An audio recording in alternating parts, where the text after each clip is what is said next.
Bueno, la clase de hoy, la idea era ya la clase del lunes. Tendríamos que haber dado lo que vamos a ver ahora, pero nos colgamos hablando y bueno, se pasó para hoy.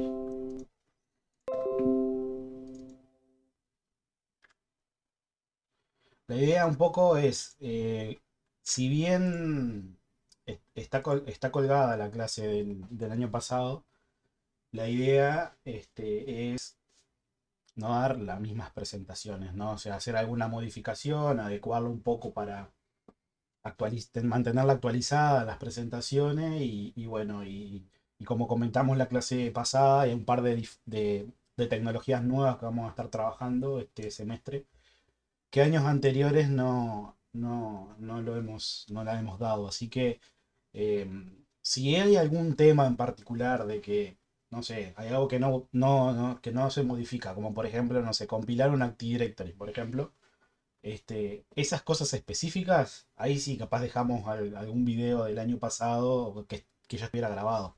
Hay videos del año pasado que son grabados, pero no fueron grabados en clase, sino que fueron hechos ya. Por eso, en algunos temas podría llegar a pasar de que la cosa no cambie. En este de repaso, sí, cambiaron un par de cosas, agregué un par de cosas, así que por eso no estamos viendo ahora y no les dejo el enlace de la clase del año pasado, que está disponible para el que quiera entrar y bueno, y verla también para que vea un poco cómo fue.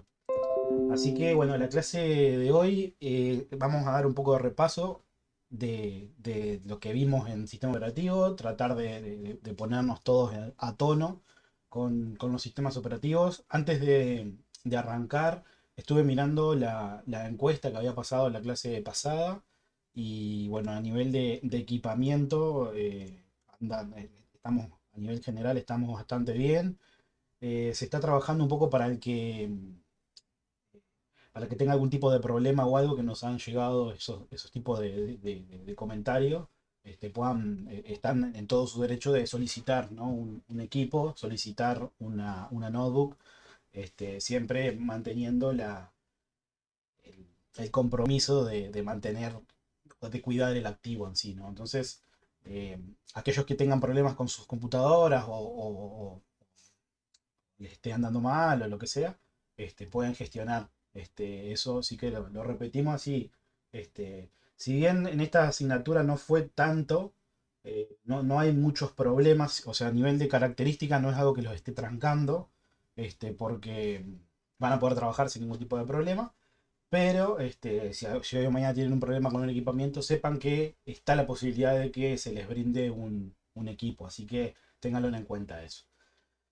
Bien, comenzamos entonces con esta clase de repaso, vamos a ver de servicios, de algunos comandos medio simples de sistema para ir refrescando un poco la memoria. Eh, También vamos a ver un poco de cómo es el funcionamiento de Linux a nivel general. Si bien en este semestre vamos a estar trabajando casi netamente en contenedores LXC y LXD, no tanto en Docker por ahora. Este, o sea que vamos a obtener, le vamos a sacar el máximo provecho a los recursos que tiene cada uno, ¿no? De hardware y bueno, vamos a poder implementar los servicios que sin ningún tipo de problema. Todos los servicios en la actualidad, o sea, la mayoría de los servicios en la actualidad se pueden contenerizar, lo podemos dejar en un contenedor y bueno, consumir los recursos que necesite ese servicio específico. Así que, bueno, si bien vamos a trabajar con contenedores, como les digo, está bueno saber cómo gestiona. Vamos a estar trabajando con Proxmox, ya mencionábamos la clase anterior, que es una distribución basada en Debian, que agrega hipervisores, QEMU, KVM, los contenedores, los Linux containers. Y bueno, está bueno saber en el momento de que tenga algún tipo de problema, cómo debuguear eso, ¿no? Y también en el caso de que si nos fuéramos a encontrar en la práctica, en producción con algún servicio o algo que esté instalado físicamente, ¿no? O sea, antiguamente era muy común tener un servicio, como mencionamos la clase pasada, un servidor que tenga un conjunto de servicios. Este, y bueno, en la actualidad las tecnologías, los sistemas orientados a microservicios ya no dependen tanto de un servidor físico, sino que hoy o mañana tengo un problema en ese servidor, me dispara una alerta o lo que sea, y se genera una nueva instancia. Ya empezamos a hablar del concepto de instancia, no tanto de el servidor como el servicio que ofrece, sino tanto como las instancias que están en ejecución. Hay un servidor que tiene un problema, no inicia una determinada instancia, no hay ningún problema.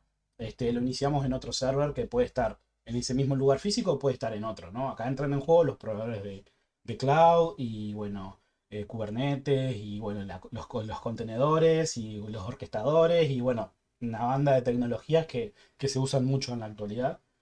Más que nada para escalar, ¿no? De manera muy fácil, ¿no? Eso es algo que tengo que tener en cuenta. Imagínense si yo fuera a contratar un servicio de nube, eh, yo tengo que pagar por los recursos que utilizo. O sea, si tengo un determinado horario en el cual yo puedo dejar de utilizar cierta cantidad de memoria, cierta cantidad de disco, ahorrarme cierto tráfico en la red, voy a abaratar costos eso.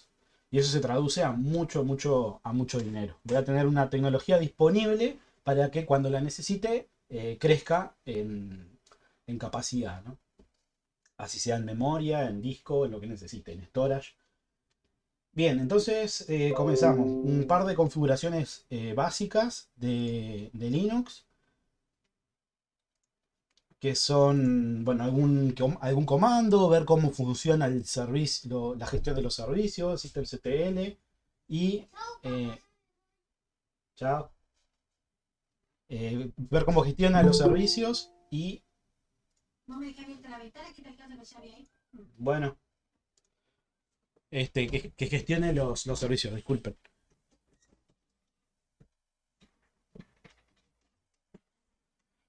Bien. ¿Cómo se gestionan los servicios? A través de distribuciones basadas en Debian, con systemctl, con systemd, que es el módulo que se encarga de gestionar los servicios. Y, bueno, algún que otro comando para depurar, para iniciar un servicio, para ver los logs de ese servicio. Configuraciones generales a nivel de networking, a nivel de hipervisor también, que vamos a estar utilizando por ahora VirtualBox. Si bien dentro de VirtualBox es como que en la actualidad tenemos una tecnología que se llama virtualización anidada, que nos permite dentro de un entorno virtual emular otro tipo virtual, ¿no? Entonces yo podría tener virtualización dentro de un entorno de virtualización. O incluso virtualización dentro de un entorno de containerización. O sea, puedo tener un contenedor y dentro de ese contenedor puedo tener un hipervisor y dentro de ese hipervisor puedo tener otras VM, puedo tener otros contenedores, puedo tener, bueno, siempre y cuando las prestaciones de hardware me lo permitan, ¿no? Entonces, nosotros vamos a estar trabajando en ese modo, ¿no? Tenemos VirtualBox como gestor de nuestras virtuales en nuestro sistema host. Y dentro de VirtualBox una VM que va a tener Proxmox, que va a ejecutar QEMU, Linux Container, etc. Entonces, bueno, chao. Entonces, dentro de eso, está bueno aclarar un poco cómo funcionan los servicios de red también, que vamos a usar en VirtualBox.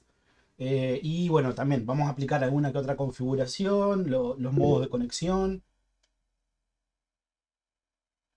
¿Sale mudo el audio? ¿Alguno escucha? ¿Alguno me escucha? ¿Se escucha? Sí, se escucha, Está sí. bien, sí, profe. Se escucha, sí.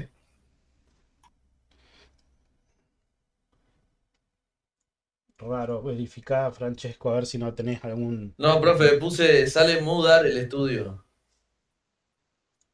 Sale mudar.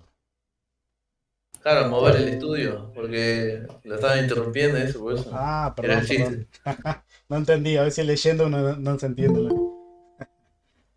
Bien, entonces vamos a ver de todo un poco hoy. También repasar un poco los multiplexores, que es algo que vamos a usar este, mucho y ya lo usamos en el sistema operativo. Ya lo comentamos qué es lo que somos, vamos a hacer un pequeño repaso. Y por último, si nos Para va. hoy teníamos una, disculpa, ¿cómo es? te interrumpa. Teníamos que tener VirtualBox descargado y qué más era. Si Proxmox. si nos da el tiempo, Proxmox. Pero esto no es necesario que lo tengan ya ahora. Podrían ir haciendo en conjunto la instalación, pero después lo pueden hacer cuando tengan su tiempo libre. Así que no es un requisito para ahora. Ah, buenas. Gracias. Dale. Bien, y bueno, por último, vamos a preparar un poco el entorno de trabajo, como mencionábamos recién, instalar promos, navegar un poquito en el proceso de instalación y presentarles el primer taller. El primer taller es en realidad lo que les voy a hacer, lo tienen que hacer ustedes, hacer una introducción a la creación un poco para navegar entre el dashboard de Prosmo para crear contenedores y crear alguna configuración bastante precaria, bastante simple. Y después vamos a ir, bueno, ya más adelante vamos a gestionar nuestros contenedores o nuestras VM a través de la propia línea de comando. Recuerden que algo que hablamos el lunes es de implementar en este semestre lo que es la infraestructura como código, o sea que yo me pueda generar un archivo como manifiesto y declare todas las VM o los contenedores que necesite y los paquetes que tenga dentro de esos contenedores. Eso es una de las cosas que queremos llegar en este semestre. Entonces, para eso tenemos que jugar un poco con la línea de comando para ver primero cómo sería el... Quiero crearme 10 contenedores y en vez de estar haciendo clic y siguiendo el asistente desde el dashboard, hacerlo a través de la línea de comando para automatizar esa entrada. Si lo quiero hacer de forma remota, por ejemplo. Y bueno, generar algún backup, bueno, hacer alguna otra configuración. Bien, primero los comandos. Vamos a comentar brevemente un par de comandos para refrescar a aquel que no haya utilizado la línea de comando en Linux o en Windows o lo que sea. LS para listar el directorio, Uptime para ver el tiempo que está encendido el equipo, Free para ver lo que es la memoria, cuánto de memoria tenemos, cuánto tenemos en total, cuánto tenemos ocupado, cuánto tenemos libre. Y DF, que sería Disk Free, es para listar las, los volúmenes que tenemos de almacenamiento y que nos diga bueno, información general sobre ese volumen. Recordemos que en sistema operativo habíamos visto que los sistemas de archivo en Linux gestionaba de la misma forma. La misma API para el sistema de archivo es la gestión para los dispositivos de entrada-salida. Entonces, comunicarme con un dispositivo de entrada-salida eh, es mucho más simple que en el caso de Windows, por ejemplo, que tengo que conectarme a través de un driver, por ejemplo, interactuar con ese driver para comunicarme con el dispositivo. En el caso de Linux, lo único que tenemos que saber es, bueno, a qué sistema de archivo, en qué path y con qué nombre tiene que tener el archivo para comunicarme con ese controlador de entrada-salida. Entonces, lo único que tengo que hacer es mandar o escribir un dato en ese archivo, en ese fichero, o leer un dato, ¿no? En el caso de que quiera leer un dato que llegue desde un dispositivo de entrada-salida, ¿no? Un controlador o lo que sea. Algo a tener en cuenta también en estos comandos es el argumento H. El argumento H, que también, si se acuerdan, en los comandos con Linux la mayoría acepta este argumento, que lo que significa es que sea lo más amigable para el usuario que esté interpretando esa salida. Por ejemplo, si nosotros listamos ls, el reporte para listar archivos de directorio en el directorio en donde estoy posicionado, nos va a listar en ese reporte, por ejemplo, el espacio en byte de ese archivo específico, por ejemplo, o del directorio.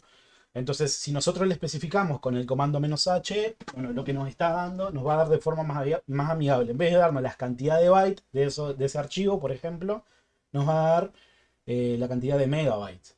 Entonces es una unidad mucho más fácil de interpretar que los bytes, ¿no? Lo mismo pasa con, por ejemplo, en el caso de los... En free también podemos especificar, en vez de mostrarnos los bytes que tenemos de memoria libre o ocupado o en total, podemos agregarle el argumento "-h" y nos va a hacer la conversión para que sea lo más amigable para nosotros. El "-h" sería de Human Readable. Bien, esto, bueno, serían los primeros cuatro. Después, Uname nos da información sobre el sistema operativo en sí, el kernel, la versión con el argumento "-a", que sería sería toda la información. Nos da la versión del kernel que tenemos, la distribución, la arquitectura del kernel que estamos utilizando, si es de 32, de 64 bits, si es una ARM, si es un MIPS, si es la arquitectura que depende de la que estemos utilizando, ¿no?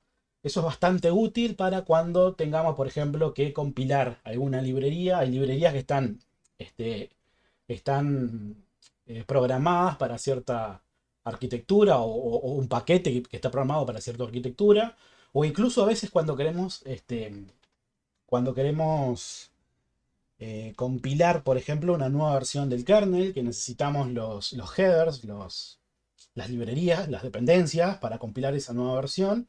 Bueno, es muy común utilizar este comando que nos dice qué versión de la arquitectura estamos ejecutando para que nos instale específicamente esa versión de esa librería y no nos instale cualquier otra.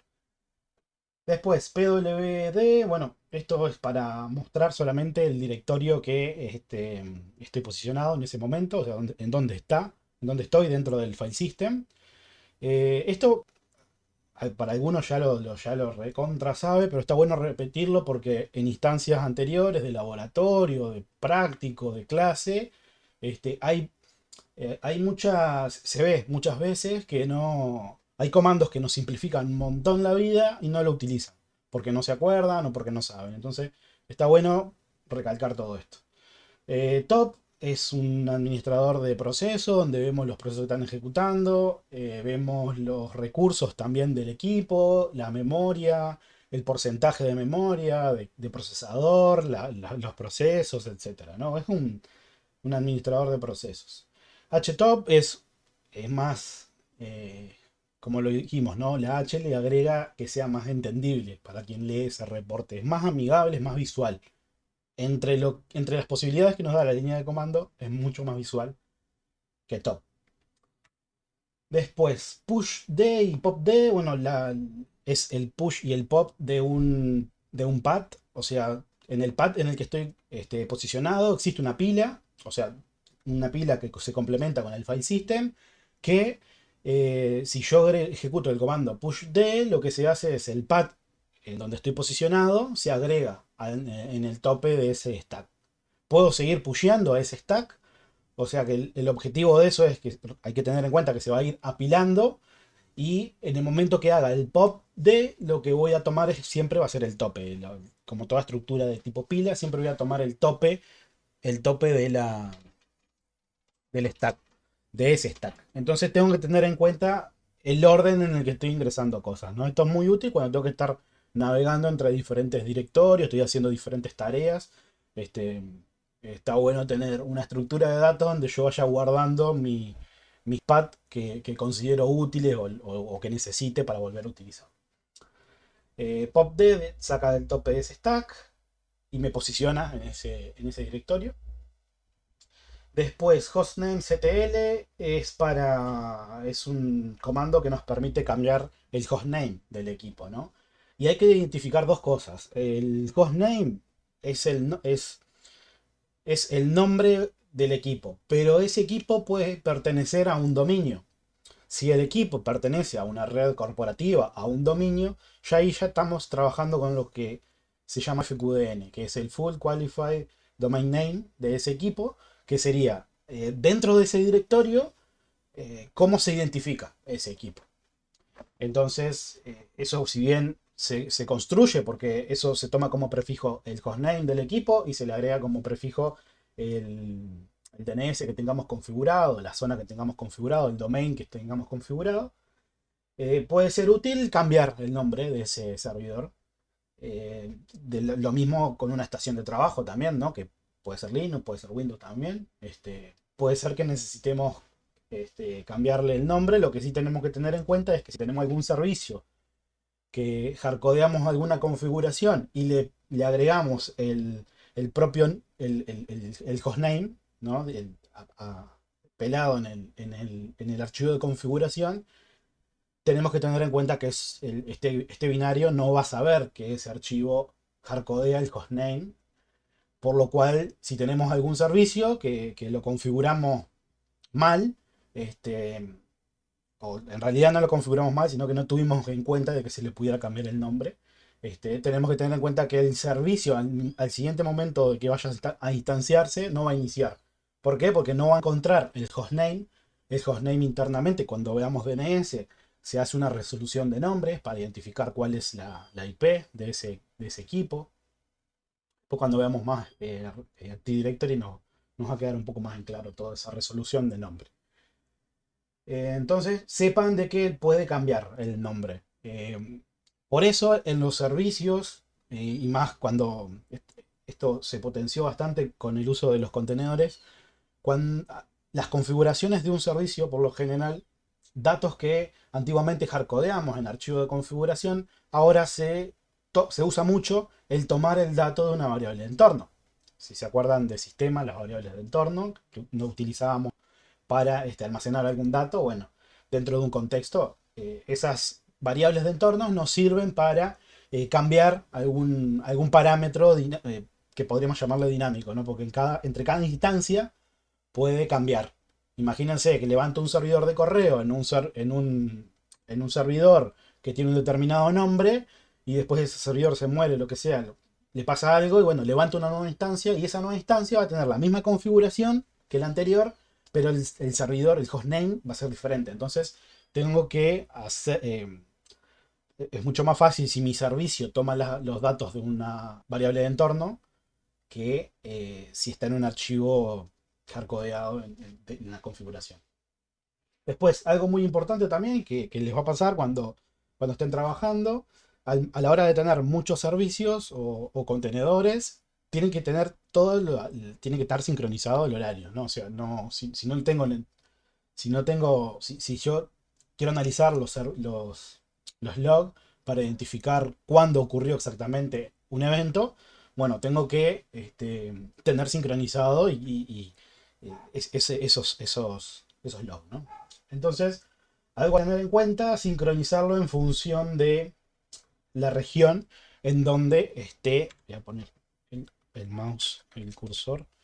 Sincronizarlo en función a la región en la que se encuentre ese equipo, ¿no? Porque yo puedo contratar un proveedor de cloud y decir, bueno, esta instancia se inició en tal país, de tal región, y bueno, puede ser que quiera que se comunique esa misma instancia con otra instancia de otro país, de otra región que usa otra zona horaria, ¿no?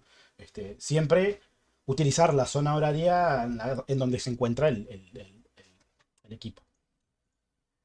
Bueno, después, esta es una forma de configurar la zona horaria a través de timedatectl. Esto, dependiendo de la distribución de Linux, se puede hacer también modificando los archivos. O sea, como ya mencionamos, en Linux todas las configuraciones están dentro de un archivo. No hay un registro como en Windows. Entonces, todas las configuraciones se pueden cambiar modificando un archivo. Pero es una buena práctica hacerlo. Si ya tenemos un comando que nos da la distribución para hacerlo, es una buena práctica ya hacerlo por ahí. Existe otro comando que este es un poco más antiguo, que nos permite disparar una interfaz gráfica en donde nosotros seleccionamos la región. Y no tenemos que conocer esa región, porque este argumento que pasamos acá es el identificador único de esa región. Si yo no conozco el identificador de esa región, bueno, capaz que está bueno ejecutar este comando para que a través de una interfaz gráfica, o lo más amigable posible, yo pueda seleccionar país, etcétera, y encontrar el dato que necesito para establecerle las configuraciones. Después, curl y wget, bueno, esto lo usamos un montón y en esta asignatura lo vamos a usar bastante también para hacer peticiones HTTP. No solamente funcionan con HTTP, si se ponen a investigar en la documentación de estos comandos, son multiprotocolos. Dependiendo de cómo esté compilado el binario que estamos utilizando, por ejemplo, ¿no? Entonces, curl también nos sirve para hacer no solamente peticiones HTTP, HTTPS, sino también peticiones como POP3, que son para la recepción de correo, SMTP, que es para el envío de correo, también SMB, que es el protocolo de intercambio de archivos de Windows, de Microsoft, se llama SMB. También tenemos soporte para NFS, también otro protocolo de transferencia de archivo. Bueno, si miramos la documentación tenemos una cantidad de protocolos que podemos utilizar tanto curl como wget como cliente de esos protocolos. No solamente quedarnos con que curl lo usamos para obtener un get o hacer un post o un head o un put o un delete o lo que sea en HTTP, sino que también puede o tiene soporte para muchos más protocolos. Esto está muy bueno. Eh, lo que sí, la diferencia entre estos dos, bueno, en curl, en el caso del, bueno, la transacción que queremos ejecutar, si nos genera un resultado, nos devuelve ese resultado en la ventana del usuario, ¿no? En el estándar output del usuario. Y wget lo que hace es ese estándar output automáticamente lo redirige a un archivo. Bueno, esto se puede modificar, podemos cambiar el nombre del archivo, podemos cambiarle el path, bueno, todo, hay muchas cosas que podemos configurar. Habilitar un estado de debug también, de diagnóstico para ver qué hace el agente en cada transacción, etc. Después, More, bueno, es muy útil a veces que estamos, bueno, un problema es que a veces estamos trabajando con la terminal y queremos hacer, bueno, y generar algún reporte o algo y la salida de ese reporte en el standard output, en la ventana que estoy trabajando, eh, ocupa mayor espacio que la cantidad de líneas que tiene esa ventana. Entonces, ¿qué nos va a pasar? Emitimos el comando y eh, se emite toda la salida y van a haber salidas que se van a sobreescribir por el posicionamiento de cada línea, ¿no? O sea, vamos a ver siempre las últimas que eh, que nos quepan en la ventana que estamos trabajando. Entonces, está bueno redirigir eso. Recuerden que los procesos tenían, así como salida, tienen un estándar output, que puede ser un monitor, pero lo podemos cambiar a eso. Ya vimos que podemos dirigir un archivo, si se acuerdan. Eh, Cada proceso tiene un estándar input, que es a través del teclado, por ejemplo, el estándar output a una pantalla, y después tienen otra tubería de salida, que es la tubería de error. Este, que puede ser que alguna aplicación no la utilice, porque el programador no la haya codificado para que la utilice.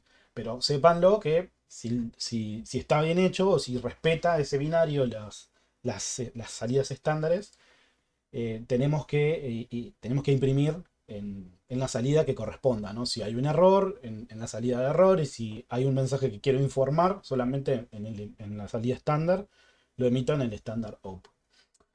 Entonces More lo que hace es toma el estándar como estándar input, el estándar output de otro proceso y muestra en pantalla hasta que se llena de información. En ese momento se bloquea la pantalla y mediante el cursor nosotros podemos ir navegando entre esas líneas. Y bueno, después tenemos por ejemplo, con Enter vamos mostrando de a una línea a las nuevas líneas que faltan mostrar en pantalla. Y con el espacio limpiamos la pantalla y generamos ese espacio disponible para el resto del archivo que queremos mostrar, para el resto de datos que queremos mostrar.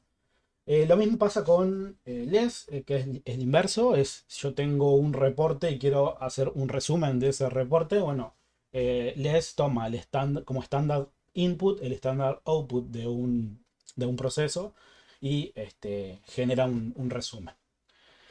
Estos son algunos de ellos. Después vamos a ver que existen un montón. Por ejemplo, IFC, que es una variable de entorno, que nos permite, en el caso de que yo genere un reporte en pantalla, utilizar un carácter como delimitador. Por defecto tiene un tabular, por ejemplo, ¿no? Entonces cuando generan un reporte en pantalla, el standard output les muestra la información tabulada, por ejemplo, ¿no? Eso, si nosotros queremos, lo podemos cambiar. Podemos poner un carácter que nosotros queramos, podemos generarnos una coma, por ejemplo, para hacer un reporte SCB o el uso que le queremos dar. Eso está bastante bueno también, porque, por ejemplo, imagínense en una petición GET, si se acuerdan de redes, en una petición HTTP GET, los atributos de un formulario se envían en el header del request, específicamente en un atributo que se llama host. En ese atributo que se llama host van todos los datos de un formulario que yo declaré en mi HTML como form, van todos los datos con un formato de key y path, ¿no? O sea, el nombre del atributo igual la, el dato de ese atributo, el valor que le asignamos en el formulario a ese atributo. Y esa línea está separada, cada atributo, por un ampersand.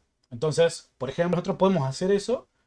Podemos decir, bueno, ahora yo sé que mi estándar output va a ser lo que viene de un formulario, o sea, lo que tiene el atributo host de ese request. Entonces yo lo puedo interpretar a eso y lo puedo parsear con less, con more, con lo que necesite, ¿no? O con el binario que necesite. Si redirijo el estándar output, le doy un formato y lo proceso. Eso está bastante útil.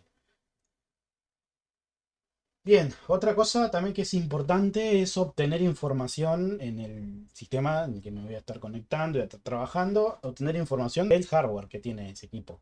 Porque no sé, porque me tengo que hacer un inventario, porque necesito saber obtener algún dato específico o ejecutar un binario o hacer una actualización de firmware o lo que sea de ese hardware. Entonces tenemos diferentes opciones. La primera sería analizar el, en el file system aquellos archivos que nos devuelvan información con respecto a lo que estamos buscando.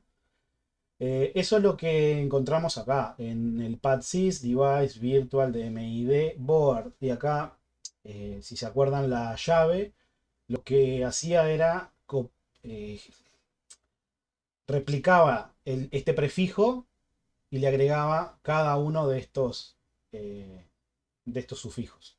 Entonces, si yo ejecuto esto, me va a hacer un cat a este path, board, vendor, después a este comando con este path, guión bajo, name, y por último el comando con este path, y acá le va a cortar y le va a poner guión bajo version. Entonces, en vez de estar ejecutando 3 veces el mismo comando, puedo utilizar las llaves y puedo incluso hasta generar productos cartesianos entre esas llaves, si se acuerdan.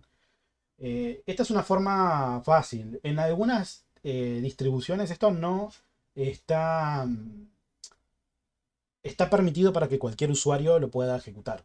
En otras distribuciones esto se protege. Eso depende un poco de las distribuciones. Incluso hay algunas distribuciones que deja ver lo que es el nombre del fabricante de la placa madre, pero no deja ver la versión. Para eso necesitamos privilegios de root. Una forma fácil es analizando el file system. Tendría que ver la distribución que esté trabajando, en qué path encuentro qué información y si tengo permisos para acceder.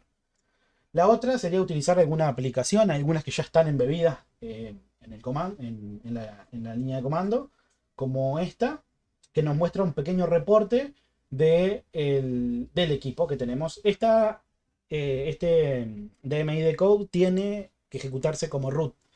Eso es lo malo que tiene, por ejemplo. Entonces acá podemos ver que tenemos el reporte del fabricante, la versión, número de serie, identificador de esa instalación único y diferentes datos. Esto está bueno tenerlo porque por si hoy o mañana lo necesitan.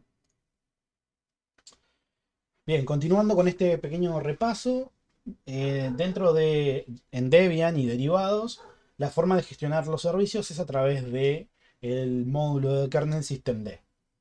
Este módulo gestiona los diferentes servicios y gestiona el orden en que se instancian esos tipos de servicios y qué relación tiene cada uno con otros. Entonces, una secuencia de arranque simple podría ser la BIOS le da hace el chequeo que tenga que hacer y le da el token para que el dispositivo que tenga configurado primario booté. Ese dispositivo, si tiene Linux instalado, va a cargar un gestor de arranque, un grab o un Lilo. Y ese gestor de arranque, como su nombre lo indica, se va a utilizar para extender el kernel, para terminar de cargar el kernel, cargando los módulos que considere necesario. Entre ellos, el primer módulo es Linux RAM FC. Esto, si alguna vez notaron, cuando cargan Linux, por ejemplo, cuando está booteando, ven una serie de, de-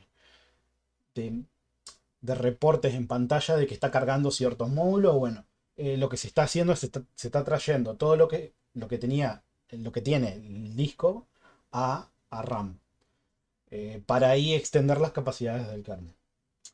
Después, otro servicio que carga una vez que se está ampliando esos servicios del kernel es systemd. Systemd tiene diferentes, bueno, acá surge un árbol de posibilidades, pero en principio tenemos un servicio asociado que va a ser el servicio que gestiona los demás servicios.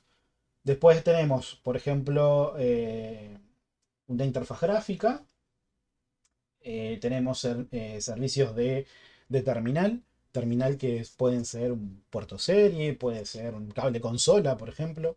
eh, y también los servicios, en este caso, de acceso remoto, ¿no? Y cualquier otro servicio que nosotros tengamos instalados en ese equipo. ¿Qué tenemos que tener en cuenta con systemd? Es que para la carga de un servicio, systemd en el file system declara un archivo. Hay un archivo que describe ese servicio.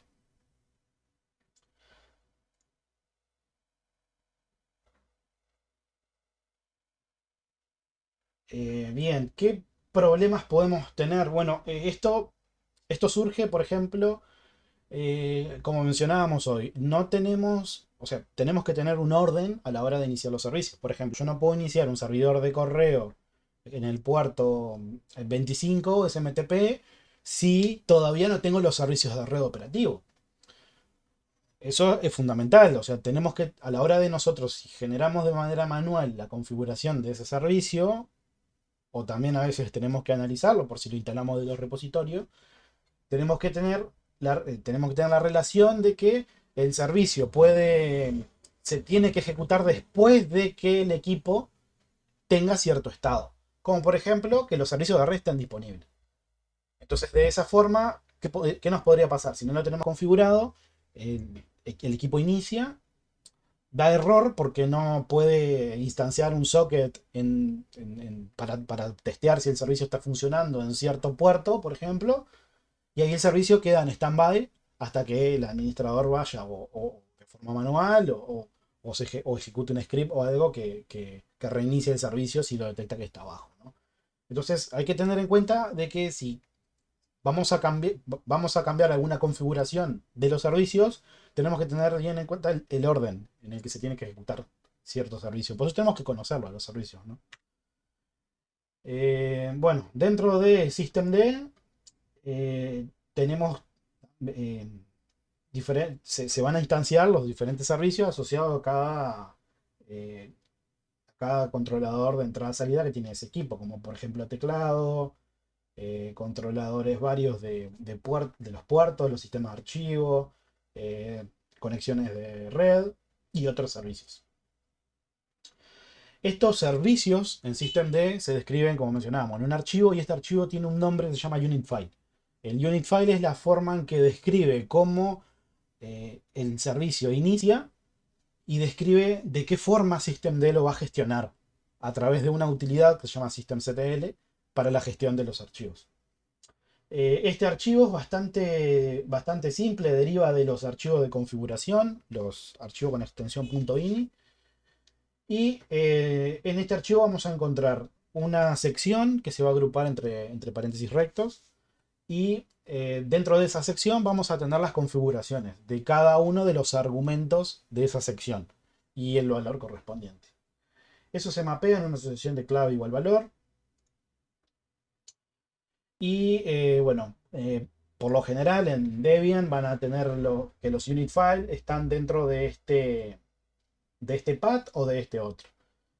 Podrían ir hasta ese path, hacer un ls y bueno, ahí podrían encontrarse un unit file o podrían encontrarse un directorio si algún servicio necesita agrupar más de uno de sus unit files. Dentro de estos unit files, lo que podemos analizar son lo que son los servicios y los targets.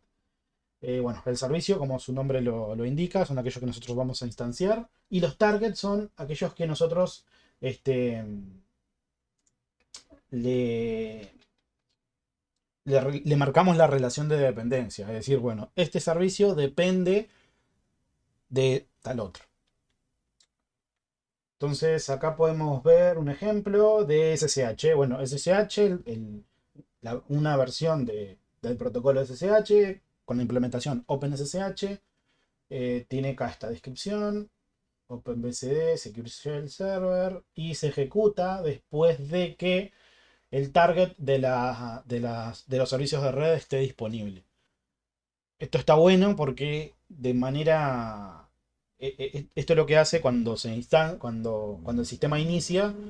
No es que va archivo por archivo en un orden instanciando los archivos, sino que genera múltiples hilos. Cada uno de esos hilos se encarga de buscar en ciertos directorios los servicios y cuando se instancian esos servicios, bueno, quedan o en un standby, quedan en un wait, en ese proceso esperando que otro le dé la señal de continuar, ¿no? De que el servicio del que depende haya iniciado. Bien, y después, bueno, en la sesión de servicios, acá podemos ver que tenemos el path el binario, cómo se va a ejecutar, con qué argumentos, qué pasa, bueno, en el caso de un fallo, qué acción tomar. En este caso se reinicia solo si falla. O bueno, también lo podemos hacer nosotros de manera manual.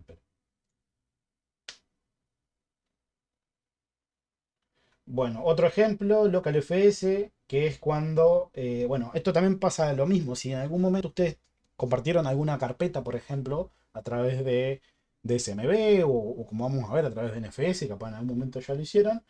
En Linux tenemos un archivo de configuración que es ltcfztab, que se encarga de mapear dispositivos que pueden ser particiones de los discos o recursos compartidos al file system. Si se acuerdan, en el sistema operativo, cuando yo hacía un mount, por ejemplo, ese mount tomaba como argumento un dispositivo. Que el dispositivo puede ser que esté conectado al equipo, o sea, que sea un disco, que sea una partición de un disco, por ejemplo, o puede ser un recurso compartido a través de la red.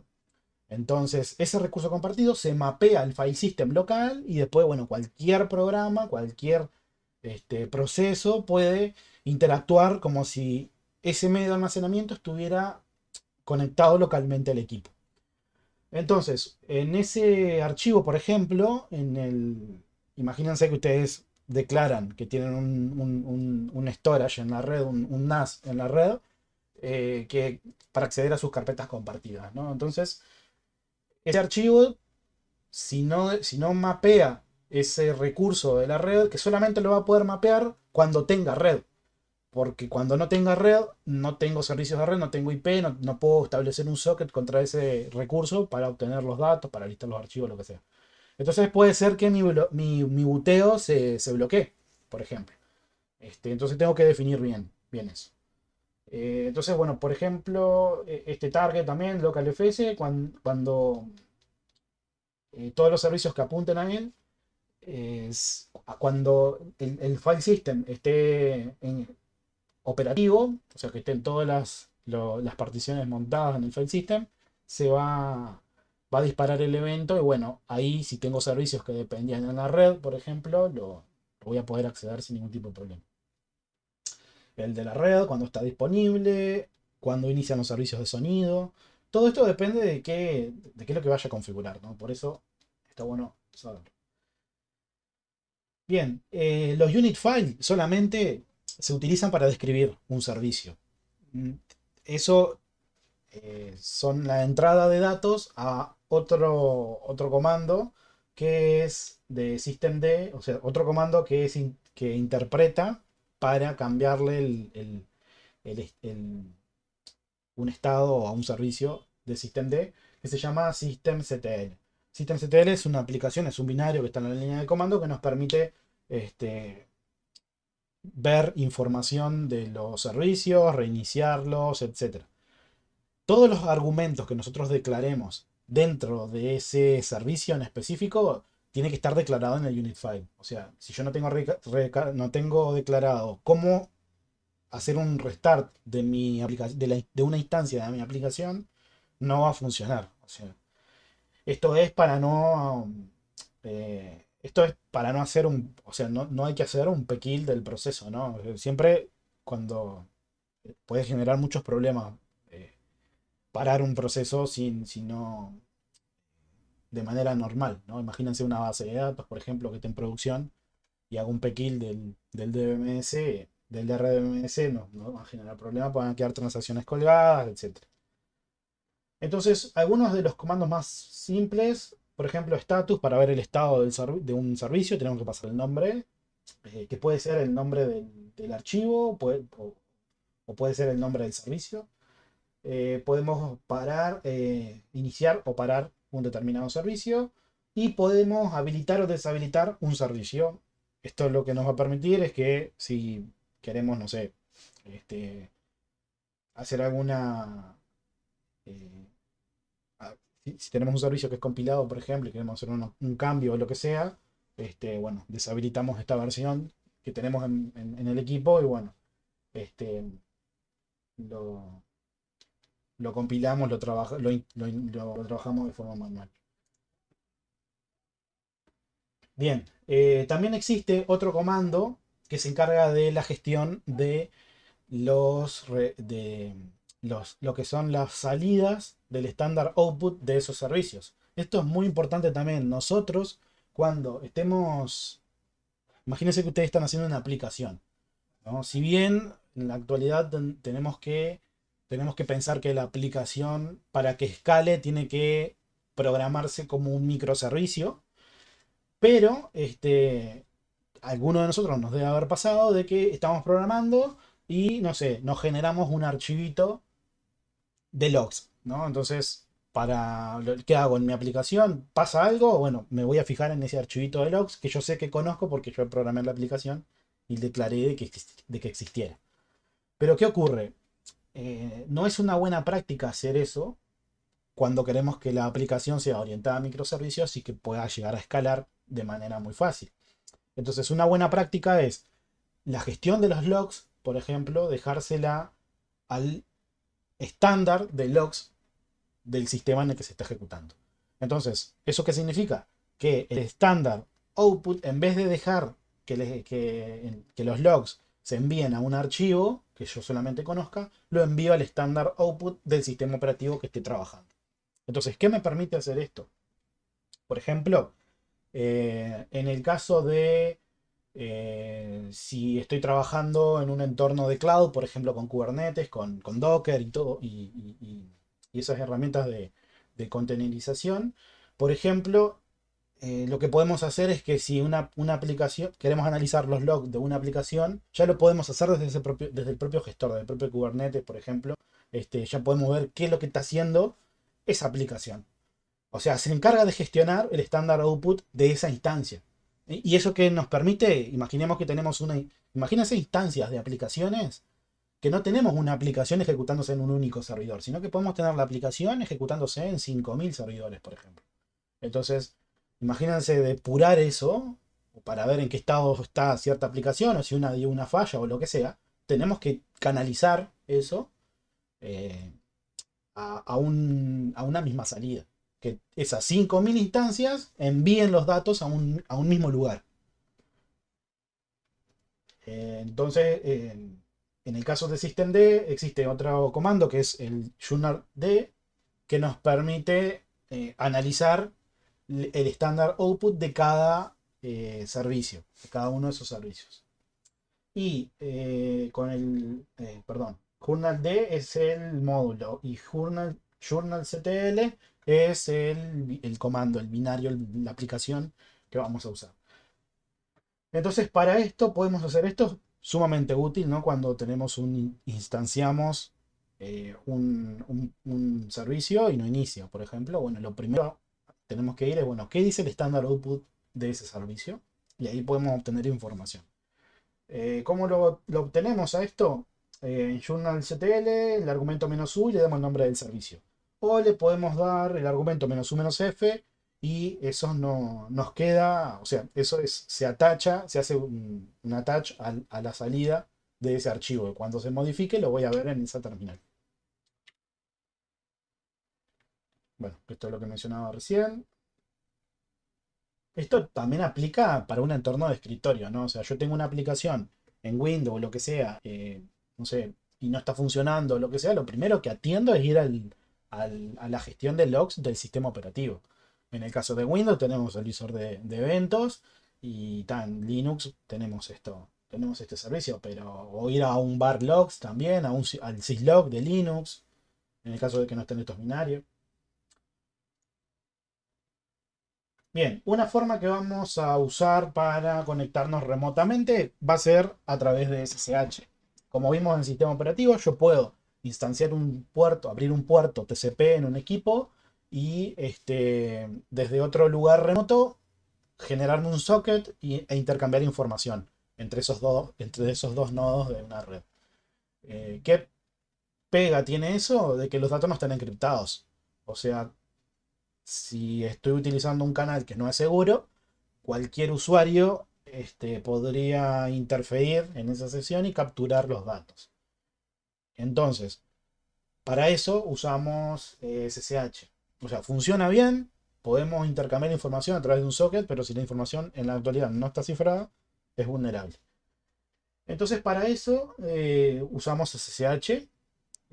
Usamos una de las tantas implementaciones, que es OpenSSH.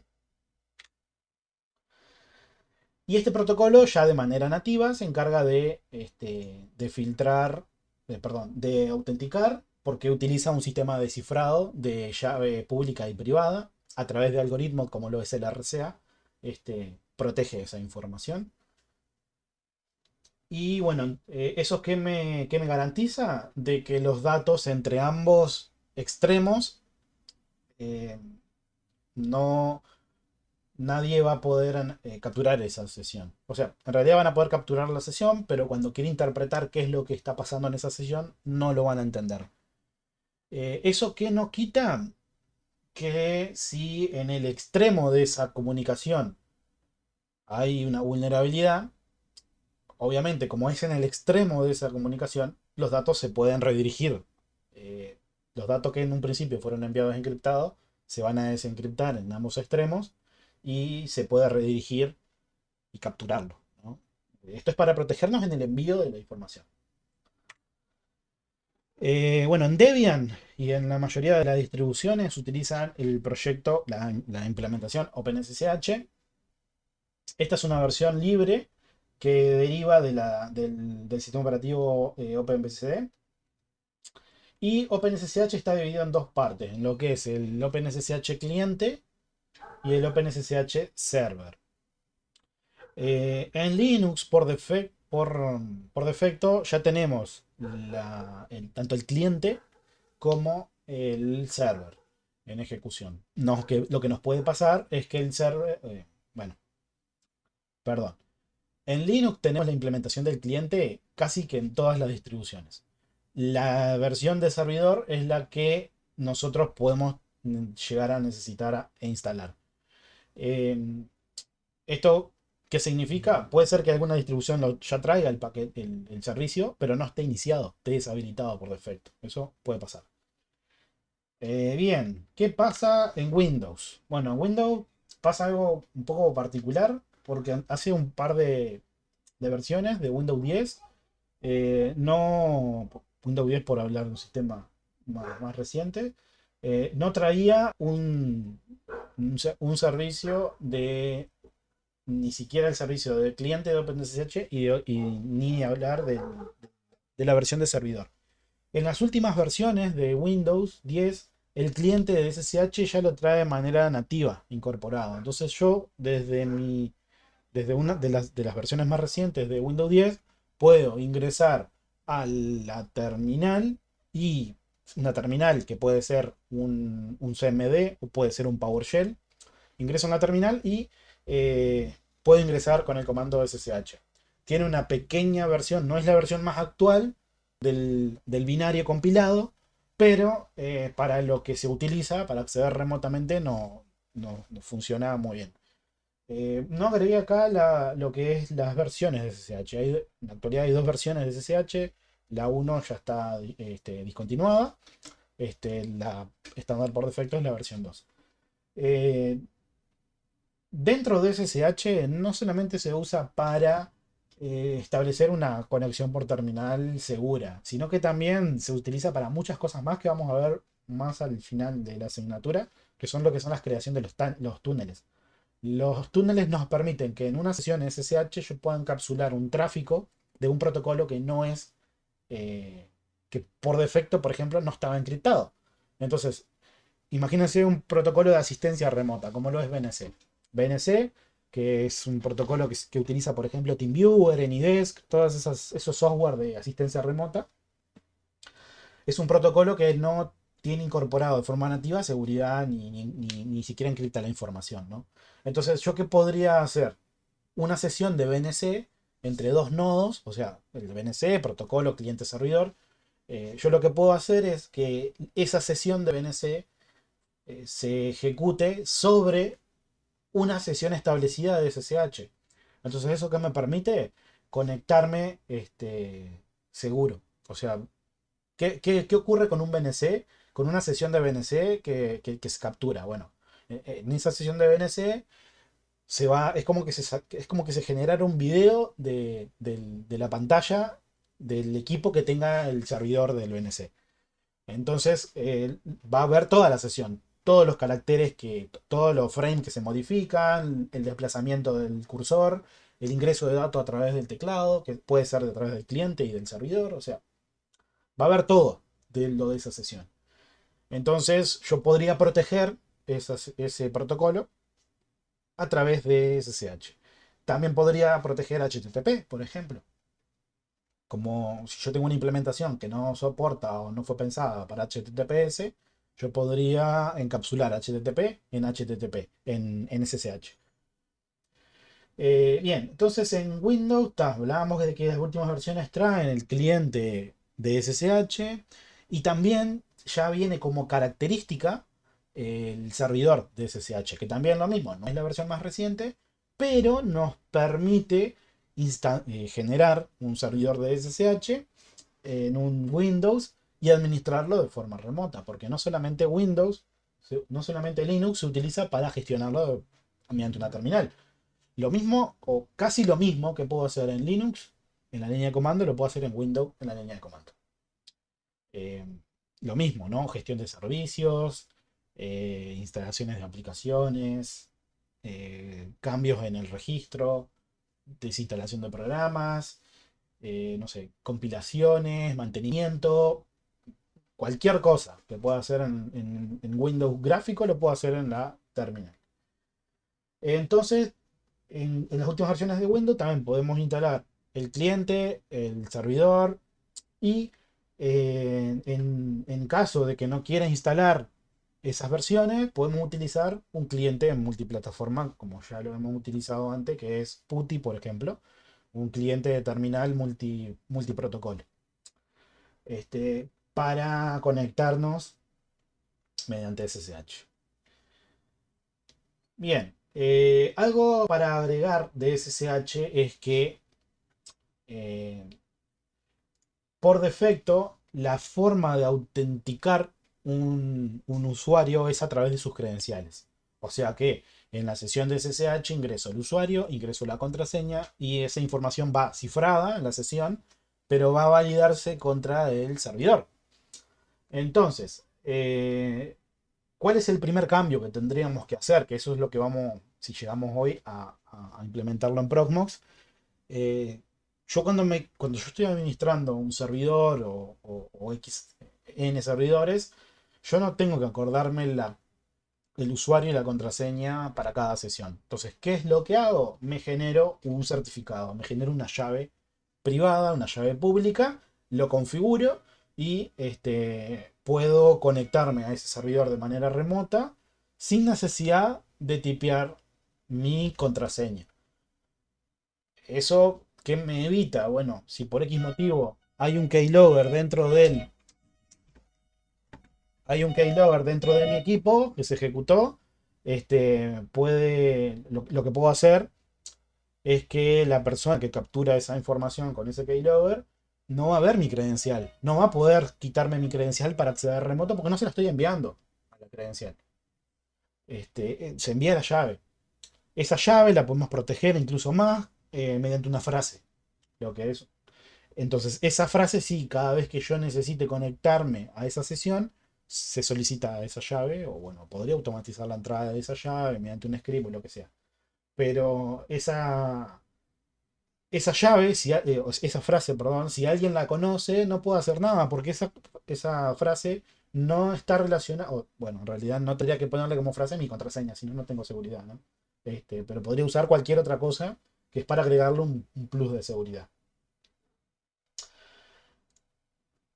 Bien, ¿qué problema da esto? En el caso del keylogger, ¿no? O sea, que ingresar cada vez mi clave y mi usuario, bueno, alguien me puede capturar esa información, o porque me ven a mí escribiéndola, también puede pasar. Siempre hay alguno que mira a través del teclado. Bien, entonces, una forma sería generarnos una llave en el cliente. Tenemos una aplicación que se llama SSH Keygen, me faltó con la N. Eh, menos T, RCA para el algoritmo, es una aplicación que genera llave con diferentes algoritmos, ¿no? En este caso con RCA. Y esta aplicación lo que hace es, me genera la llave pública en este path, o sea, en el directorio del usuario, en el home del usuario, SSH y DRCA pub, esa es la clave pública, y la llave privada se genera en .ssh y DRCA.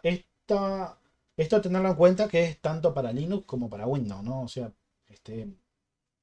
yo lo podría, en el directorio del usuario, .ssh, voy a tener los datos referidos a esa sesión de SSH. Bien. Después, ¿qué tengo que hacer? La llave pública la tengo que copiar al servidor de destino donde me voy a conectar.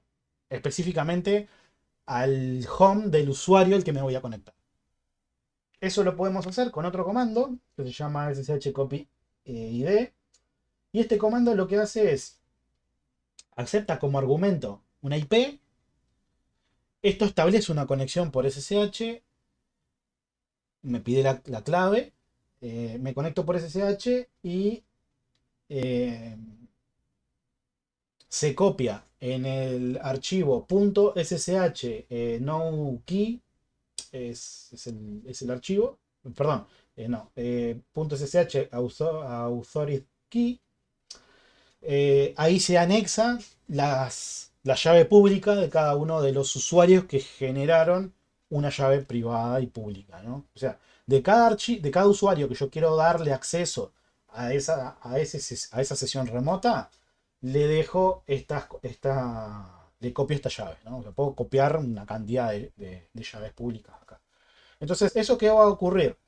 Si yo no le configuré ninguna frase a la hora de generar la llave, el certificado, lo que va a ocurrir es que yo voy a poder conectarme y no solamente conectarme para establecer una terminal, sino también puedo usar una sesión SSH para emitir un comando. No tengo por qué conectarme, ir a la sesión, ejecutar el comando y salir de la sesión. Eso es algo que vamos a verlo en un ratito. Me puedo conectar al equipo, si no le agregué ninguna frase a ese certificado, a esa llave, no me va a pedir contraseña al momento de que yo me quiera conectar a iniciar una sesión o a transferir un archivo, por ejemplo, por SCP. Bien, ¿cómo podemos transferir archivo? Ahora Esto siempre con SSH, ¿no? O sea, usando el protocolo SSH para no solo conectarnos remotamente, sino también para hacer una transferencia de archivos, que se usa mucho también. Para transferir archivos, bueno, el primero de ellos es la forma de línea de comando a través de SCP.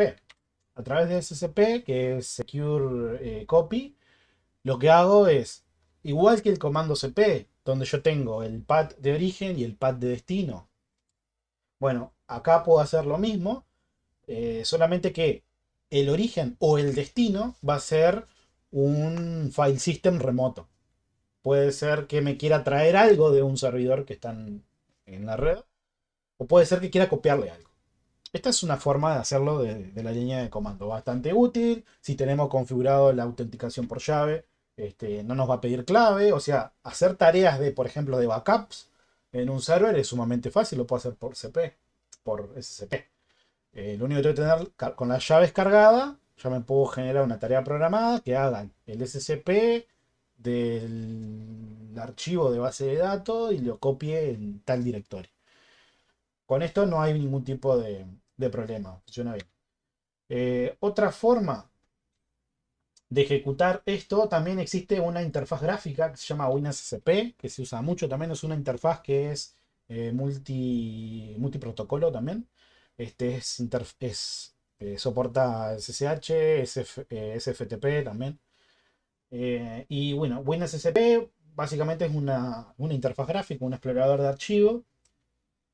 Es un Midnight Commander gráfico, o sea, un explorador de archivo que nos permite tener estos dos paneles, que este hace referencia a mi equipo local y este hace referencia al de la derecha a mi equipo remoto. ¿Qué tengo que tener en cuenta?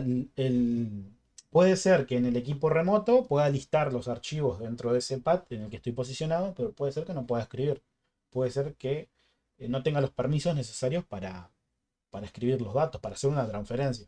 Entonces tengamos en cuenta de que si quiero transferir información, el usuario que voy a utilizar para autenticarme tiene que tener privilegios para transferir esa información.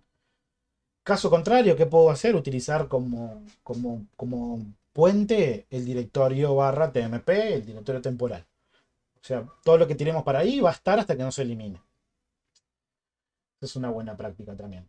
Y algo a tener en cuenta también, que no lo mencioné con SSH hace un ratito, es que por defecto la mayoría de los servidores de SSH tienen bloqueado para que no pueda autenticarme a través del usuario root.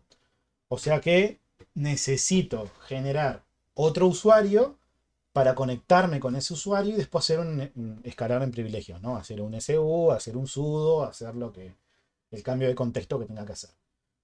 Entonces, ténganlo en cuenta a eso, porque si quieren iniciar como root en la sesión de SSH, puede ser que el usuario esté, que el usuario no esté habilitado para ingresar.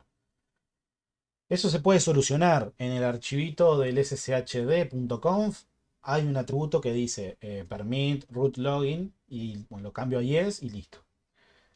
Pero no es una buena práctica ingresar con el usuario de root con la combinación clave y password, ¿no? Por la brecha en seguridad que ya tienen claro. ¿Qué puedo hacer? Generarme una llave. Con eso sí, le cargo una llave y me autentico con la llave. Eso no, eso es válido.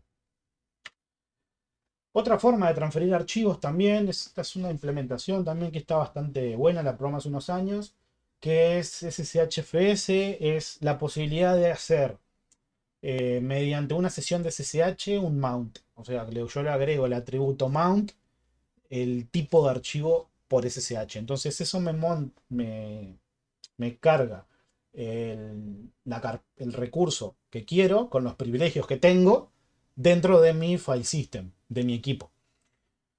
Está bueno. Para tener en cuenta está muy bueno. Bien, después, otra cosa. En la línea de bueno, por SSH también, no nos quedemos que no nos quedemos que solamente ejecuta, perdón, se utiliza para establecer una sesión remota y ahí empezar a enviar información. También se utiliza para, puede ser que quiera ejecutar un comando. O sea que yo ingreso un comando, como decíamos hoy, no sé, quiero ejecutar, quiero traerme el modelo de la mother que tiene ese equipo. Bueno, yo no me voy a conectar por SSH, ejecutar el comando, copiar y pegar la salida. ¿Eso qué implica? Salir del contexto en el que estoy, de mi equipo host, y establecer esa sesión, etcétera, ¿no? Entonces, yo podría usar SSH, la sesión de SSH, para ejecutar un comando y retornar el estándar output de ese comando. Acá podemos ver un ejemplo. SSH, el usuario, arroba la IP, y seguido de el comando. Entonces, este comando se va, bueno, primero se va a iniciar sesión por SSH con esta IP, con este usuario, y como ven acá, no me pidió contraseña porque es una autenticación por clave, por llave. O sea que la salida que me retornó este comando es el estándar output de este comando ejecutado en este host. Y acá se puede ver el hostname de ese comando, de este equipo, es este. Eso está bueno, por ejemplo, porque ya puedo empezar a generar scripts bastante complejos, ¿no? Que obtengan información de la red. Esto es bastante útil también. Por ejemplo, con infraestructura como código. Por ejemplo, con soluciones como Ansible, que es una solución bastante utilizada, una herramienta, nos permite, por ejemplo, generar un manifiesto con lo que son los hooks, que nos permiten ejecutar un comando, autenticarse con con una llave y obtener en mi pantalla la salida, ¿no? Imagínense que yo quiero ejecutar este hostname, este comando acá, en 100 servidores, por ejemplo. Podrías, alguno dice, pero te haces un script, haces un loop que vaya entre tanto y tanto y ejecutás ese comando con esta línea. Sí, se puede hacer, pero no es lo más óptimo. Por ejemplo, con Ansible lo que se hace es, se toma ese archivo de hook que le estoy comentando y se generan diferentes hilos de ejecución para cada equipo que tenga. Entonces eso se ejecuta de manera asíncrona, ¿no? Y bueno, va, se ejecuta la aplicación, cuando tiene el resultado me lo muestra en mi pantalla. Entonces imagínense que este comando lo puedo ejecutar en 100, 1000, 2000 equipos sin ningún tipo de problema. Le comento esto porque Ansible usa como comunicación entre lo que es el servidor, usa una arquitectura cliente-servidor, pero el servidor que se conecta los clientes, el servidor que se conecta a los clientes lo hace a través de SSH. En el caso de Linux, y lo hace en Windows, lo hace con WinRM, que es un protocolo para la ejecución de comandos remotos que utiliza PowerShell. Bueno, en este curso, esperen gente que voy a tomar un poco de agua. Bueno, en este curso vamos a estar compilando los servicios, como ya mencionamos, como ya lo hicimos en sistema operativo, pero no lo vamos a... Antiguamente, si entran a mirar en video de años anteriores, compilábamos todo, desde el servidor web, desde el Active Directory, desde lo que sea. Como en el caso de esta instancia, vamos a trabajar mucho o vamos a hacer mucho a la introducción a lo que es microservicios, eh, no vamos a estar compilando mucho. Recuerden que cuando compilamos lo hacemos para una arquitectura específica. Entonces, por ejemplo, si yo tengo, no sé, servidores con diferente arquitectura, un binario no me sirve de una arquitectura a la otra. Lo tengo que volver a compilar. Y ahí generaríamos pérdida de tiempo. Entonces, vamos a estar trabajando los servicios que no tenemos que mover o que no van a cambiar nunca, lo vamos a compilar. Como lo es el caso de los PDC, el AD, el Active Directory que vamos a usar. Pero después lo que son servidores web, que vamos a estar trabajando con servidores web, con lo que son los proxy reversos en los servidores web, que es para generar balanceo de carga entre diferentes nodos de una web, lo que sería clustering. Lo vamos a usar desde los repositorios, pues estamos pensando más en tirarnos ya a una era de microservicios y bueno, y cloud. Algunos de los binarios, en este semestre la mayoría lo vamos a estar instalando de los repositorios con el gestor de paquete apt. apt está bastante bueno. En la actualidad, ya hacemos un intermedio ahí. Dentro de 2 semanas sale la nueva versión de Debian 11, y implementa un nuevo gestor de paquete, se llama Flatpak, que la idea es contenerizar todos los servicios que se puedan. O sea, cuando instalo un binario, que no me genere conflicto ese binario con otro que ya tengo en el equipo. Van a correr en diferentes entornos, esos dos. Por más que tengan el mismo equipo, corren en diferentes entornos, lo que se llaman sandbox o contenedores también. Entonces, también capaz que veamos algo de Flatpak también, de Flatpak. Está muy buena la forma en que a nivel de diseño, cómo está hecho, está muy bueno. Así que esto le queda pocos años a estos gestores tradicionales. Bueno, actualizar bueno, instalar un paquete, apt install, nombre del paquete, remove para quitarlo, update para actualizar los paquetes que tenga, update para descargar los repositorios actualizados y update para actualizar los que tenga instalados. Si quiero instalar bueno, si quiero buscar entre los gestores de repositorios que tengo cargados en el equipo, lo que hago es, bueno, quiero buscar, pero no sé con qué nombre tiene tal paquete o lo que sea, apt search y el nombre del paquete. Los repositorios oficiales, de este caso Debian 10, van a estar en este archivo, siempre están dentro de este archivo. Eh, Existe dentro de este directorio, dentro de este path, un directorio en el cual yo le puedo cargar mediante archivos otros repositorios, pero los oficiales que vamos a estar utilizando son estos. Bueno, hay veces que nosotros queremos instalar un paquete, por ejemplo con extensión .dev, o sea que no lo queremos instalar, no lo instalamos de los repositorios, sino que lo que necesitamos es, tenemos el paquete con todas las ya preparado para hacer el deploy en el equipo, y lo podemos hacer de forma manual. Si tenemos el .dev con dpkg, lo podemos instalar, y bueno, este, eh, esta aplicación, si tenemos en ese paquete alguna dependencia que no se esté cumpliendo, va a dar error. O a veces, si quiero instalar un paquete para una versión del kernel distinta a la que tengo, también va a fallar. ¿Cómo instalamos? dpkg-i, el nombre del paquete, y listo.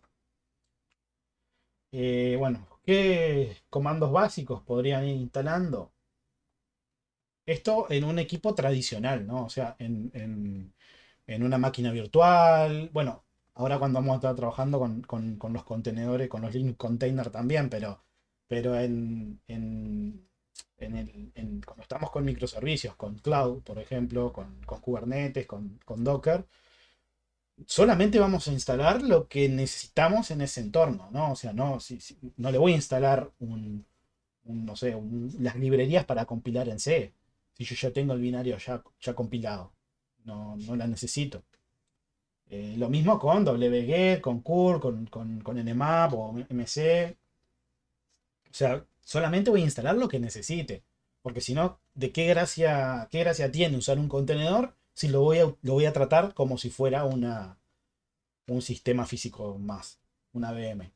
O sea, no tengo diferencia. Y lo sobrecargo con servicios y el concepto del contenedor, toda la ventaja que me da, se pierde. Bueno, algunas build essential para compilar, acceso remoto SSH y utilidades varias de red y explorador de archivos. Para descomprimir, bueno, tar, eh, con estos argumentos podemos comprimir el nombre del comprimido y el path que queremos comprimir. Con estos argumentos descomprimimos el comprimido. Bien, dentro de VirtualBox, si se acuerdan, a la hora de nosotros configurar la tarjeta de red, tenemos diferentes tipos. Dependiendo del tipo que seleccionemos, es cómo se va a implementar el servicio de red de esa VM o de ese, en realidad sea de esa VM, dado el hipervisor de VirtualBox de la VM. Entonces, la VM puede tener configurado, bueno, hay más, pero de manera general, estos 4 tipos, ¿no? Que es NAT, lo que es Network Address Translation, lo que es, si se acuerdan de redes, la traducción de la dirección de red, que lo que hace es, tenemos una red pública, una red privada, y tenemos un intermediario, que sería un router, en este caso sería el hipervisor, VirtualBox, y en este caso VirtualBox gestiona los accesos a la red, que provengan desde el exterior y que sean internos también. Entonces, con este tipo VirtualBox implementa internamente un servicio de red que ya trae por defecto configurado lo que es un DHCP server, un servidor de DHCP, un servidor de designación de direcciones. En el servidor de DHCP de VirtualBox, cuando estemos trabajando, por defecto está dentro del rango 10.0.2.0/24, si no me equivoco es ese. Y el gateway, o sea, la IP del router virtual de VirtualBox que gestiona eso es 10.0.2.2. Entonces, ¿qué hace esto? Separa, o sea, totalmente lo que es la red interna con la red a la que me conecto. Y eso lo gestiona VirtualBox. Ese es el primer modo de conexión. ¿Qué tengo que tener en cuenta con esto? Al estar a través de un NATeo, lo mismo pasa cuando ustedes se están conectando ahora a internet desde sus casas. Ustedes tienen acceso hacia cualquier servidor, cualquier IP, pueden establecer cualquier socket con cualquier IP que esté en internet, pero el router o el servidor de DHCP que tengan en donde estén es el que gestiona este NATeo. O sea, cuando ustedes emiten un paquete, internamente tiene una tabla de traducción que toma la IP de origen, el puerto de origen y la enmascara. Le pone la IP pública que ustedes tengan y la IP de destino y el puerto de destino que ustedes se quieran comunicar. Cuando ese paquete retorne, o sea, que la respuesta quiera entrar a la red a su red interna, lo que va a ocurrir es que el router ya sabe, cuando le llega la respuesta, consulta esa tabla y dice, ah, mirá, esta IP fue la que originó este paquete. Lo sé porque lo tengo en la tabla. Entonces, ¿qué hace el router? Modifica el paquete, modifica el IP destino, puerto destino, etcétera, con la IP privada que ustedes tengan. Entonces, de esa forma, gestiona todas las comunicaciones hacia el exterior. Y también las que ingresan. Eso es importante también. Por eso, si ustedes, no sé, tienen un socket dentro de su red interna, si lo quieren publicar en internet, porque quieren que otra persona acceda directamente, sin necesidad de pasar por el NATeo, se hace una redirección de puertos, un port forwarding. Este port forwarding lo que hace es, toma todo lo que venga por un puerto, en tal tarjeta de red, y lo reenvía a tal IP y tal puerto. Y tal protocolo también, porque acá entra en juego el protocolo de la capa de transporte, ¿no? Si es TCP o si es UDP. Esto es, bueno, si es por NAT. Si estoy con NAT, recuerden que no tengo la forma de conectarme desde mi red interna a mi virtual, a mi VM. ¿Qué tengo que hacer? Un port forwarding en VirtualBox. Después, la otra forma es un bridge. El bridge es tratar de hacer un bypass de mi tarjeta de red hacia la VM. Hay veces que eso se puede hacer porque los drivers son compatibles, o hay veces que eso no se puede hacer. El bridge se hace con cualquier tarjeta de red que tenga el equipo instalada, así sea virtual o sea física. Cuando ustedes instalan, por ejemplo, en VirtualBox, si alguna vez prestaron atención, le genera una tarjeta de red virtual que se llama host only. Y también nosotros podemos generar lo que se llama una tarjeta de red virtual también de Microsoft que se llama adaptador de bucle invertido. Lo que es un, creo que es KM7, algo así. Que es una tarjeta de red desarrollada por Microsoft, el driver desarrollado por Microsoft para utilizar en máquinas virtuales. Es media precaria porque creo que soporta velocidades de 10-100 megabits. No soporta gigabit, no me acuerdo en la actualidad. Pero la podemos instalar. Para eso, vamos a los al hardware wizard de nuestro equipo, al asistente de agregar nuevo hardware, y le agregamos una tarjeta del fabricante Microsoft y de tipo adaptador de loopback. Podemos generar los que queramos y los podemos utilizar en nuestra virtual. Es más, lo vamos a usar a eso. Este bridge no significa que va a mi tarjeta Wi-Fi o a mi tarjeta Ethernet cableada, física. Pueden ir a cualquier otro adaptador de red, a cualquier iconito que yo tenga ahí en la tarjeta, en los adaptadores de red. Tengan en cuenta que a veces si hago un bridge lo que quiero es que se haga un bypass entre la tarjeta, entre la red a la que estoy conectado, la que indico, y la VM. Hay veces que eso no funciona, que me va a dar error por conflicto de driver o lo que sea. Después tenemos red interna. Red interna es otra red que usan mucho los hipervisores, en el cual nosotros le definimos un nombre. Le ponemos un nombre que es un string que nosotros definimos, y todos los adaptadores de red que tengan configurado red interna y tengan el mismo nombre van a tener un switch virtual entre ellos. Es muy común a veces si queremos hacer una red interna entre las virtuales, por ejemplo, no sé, el servidor de base de datos que pase, no sé, que pase los logs al servidor de respaldo, por ejemplo. Armamos una red interna ahí y listo. Después tenemos el host only. Host only es un adaptador de red que ya instala el propio hipervisor. Por lo general, VMware y VirtualBox lo utilizan mucho. Que es un adaptador interno también que está internamente, tiene un DHCP, tiene las configuraciones de red, que es independiente de NAT. Entonces, ¿eso qué significa? Que no hay un nateo en el medio, o sea, que VirtualBox no hace un nateo, sino que yo tomo el adaptador host only de mi computadora host, le pongo una IP, por ejemplo, voy a la VM, le pongo una IP, le pongo otra IP dentro del mismo rango y tengo conectividad entre ellas. O sea, si yo por algún motivo necesito acceder directamente, sin necesidad de hacer un port forwarding ni nada, a la VM, lo hago con este adaptador. Esto es lo mismo que si nosotros usáramos un adaptador de red virtual y lo dejemos en bridge. Esto es exactamente lo mismo también. Pero en este caso lo gestiona VirtualBox. Bien, nociones un poco de configuraciones de networking.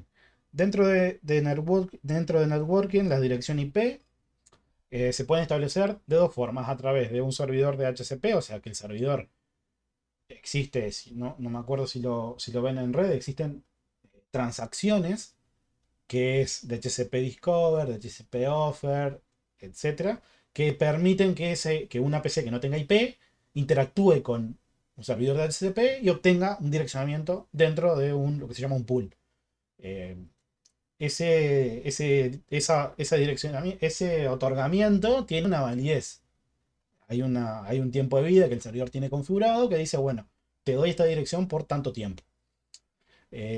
Lo podemos configurar de manera manual, perdón, de manera automática a través de DHCP. Sepan de que si tienen la tarjeta de red por DHCP, tienen que tener un DHCP server en esa red. Si no, no van a obtener dirección IP y no van a tener red para comunicarse. O lo pueden establecer de manera estática, o sea, de manera manual. Yo lo asigno de manera manual. En algunos casos, por ejemplo, puede ser que yo quiera que... Sí, Santiago, decime. Una consulta, profe. ¿Puede ser que el DHCP exista algún tipo que sea dado por Mac? Por lo tanto, se le asigna una fija por cada Mac. Una cosa así puede ser. Sí, en el DHCP, vos imagínate este escenario. Cuando una computadora se conecta a una red, no tiene IP, ¿no? Exacto. Entonces se identifica en esa red, o sea, lo que hace es internamente genera una petición de broadcast de capa 2 que es Ujú. de MAC, en donde la MAC de destino es todo F y la MAC de origen es la de esa tarjeta de red de ese equipo. Entonces el servidor lo que hace es chequea. eh, Tiene una configuración dentro de los pools son los rangos de IP que tengo disponible. Dentro de esos pools yo puedo definir lo que son excepciones. Las excepciones son para X y... Perdón, las excepciones son para cierta IP, no, o sea, ciertas IP no las asigné, porque sé que algo estático está configurado ahí. Pero tenés otra opción dentro del pool que es una reserva. La reserva es una asignación manual, donde vos le decís, fulanito que tiene esta MAC, dale siempre esta IP. Entonces el tipo cada vez que te genera un DHCP Discover, el servidor le dice, mira, para vos tengo esta IP. Y ahí hace la asignación y hace, bueno, esa sesión dura lo que esté configurado, ¿no? Bien, bien, gracias. De nada. Bien, dentro de Debian, ¿cómo gestionamos las interfaces de red? Aquí hay que tener en cuenta de que estamos hablando de una instalación de Debian que no tiene interfaz gráfica. En el caso de les digo por si en algún momento instalan una distribución que tenga interfaz gráfica, en las interfaces gráficas se instala un servicio que se llama Network Manager, que es el que gestiona las configuraciones de red. Entonces, ¿esto qué pasa? ¿O qué problema ocurre? Bueno, yo quiero cambiar las configuraciones de red y tengo que establecer dentro de este archivo la IP, la máscara, el gateway, DNS y todo lo referido a las direcciones IP de mis tarjetas de red. También podría agregar las IP de los servidores de DNS. Si no los definí en este archivo, los puedo definir en este otro. Acá configuro los name server que voy a tener, los servidores de DNS. Pero, ¿qué pasa? Si yo voy y configuro esto y tengo el servicio de Network Manager habilitado, lo que va a ocurrir es que la computadora va a iniciar y el Network Manager va a sobreescribir lo que yo le agregué acá. Entonces, eso es un error muy común que siempre se preguntan, es, bueno, pero me instalé no sé qué de Ubuntu, que Debian, que no sé qué, que me lo instalé y le pongo una IP en ese archivo y no me la toma. No te la toma porque tenés el servicio Network Manager habilitado. ¿Qué tenés que hacer? Lo deshabilitás y le agregás la configuración IP que quieras a ese archivo y te va a funcionar. Bueno, acá un ejemplo de cómo establecer estáticamente la tarjeta de red, la IP, perdón, y un DNS también. Si quiero si quiero asignarlo por DHCP también, lo único que tengo que hacer es el eFace, el nombre de la tarjeta y acá dejarlo por DHCP y listo. Esto no iría. Puedo cambiarle el estado a una tarjeta de red. Algo también que una vez me topé que no lo sabían aún, es que yo a una tarjeta de red le puedo asignar le puedo asignar más de un direccionamiento. O sea, no tiene por qué tener una única IP, una tarjeta de red. Ténganlo en cuenta eso. Yo puedo asignarle. Incluso no está por defecto, pero en Windows hay una clave en el registro que yo puedo, a la misma tarjeta de red le puedo asignar una IP manual y que obtenga por DHCP. En el caso de Linux, Linux gestiona lo que son las subinterfaces, al igual que lo hacen Cisco, los routers Cisco, la mayoría de los dispositivos de red. Que es, me genera una subinterfaz que está mapeada a una tarjeta física o a una tarjeta de red X. Entonces, de esta forma, a cada una de esas subinterfaces le asigno una IP o le asigno por DHCP o le asigno lo que quiera. Para verificar, prueba, bueno, ISMP es el protocolo de diagnóstico. PIN es un programa que usa este protocolo de diagnóstico. Y bueno, lo primero que se suele hacer para verificar siempre es hacer un ping al localhost. Y esto es para verificar que el stack TCP/IP de ese sistema operativo esté funcionando. Si no funciona el ping al localhost es el propio equipo, ¿no? Una vez que funciona el stack TCP/IP, o sea que eso significa que se va a generar un paquete desde aplicación hasta la capa física del modelo OSI y se va a responder a sí mismo, porque se va a pasar si se acuerdan, por toda esa etapa de encapsulamiento y desencapsulamiento, para verificar que esté funcionando. Bien, después, porque ¿qué puede ocurrir? En el caso de Windows, por ejemplo, es muy fácil, rompiendo cierta entrada en el registro, que deje de funcionar los servicios de red. Bueno, en Linux también rompe un archivo y deja de funcionar. Entonces, bueno, verificamos. Y bueno, si quiero verificar un nodo, ping lo que va a hacer, bueno, lo que se usa mucho, ISMP, es para cronometrar la latencia entre dos nodos. O sea, cronometrar cuánto es el tiempo entre ir desde el origen al destino y volver. wget para descargar una página, SCP para copiar. Acá tenemos un ejemplo, SCP, este sería el archivo de mi equipo host, y lo copio a la sesión de este usuario, de este equipo, a este pad. Bien, se me va la hora, vamos a ir más rápido acá.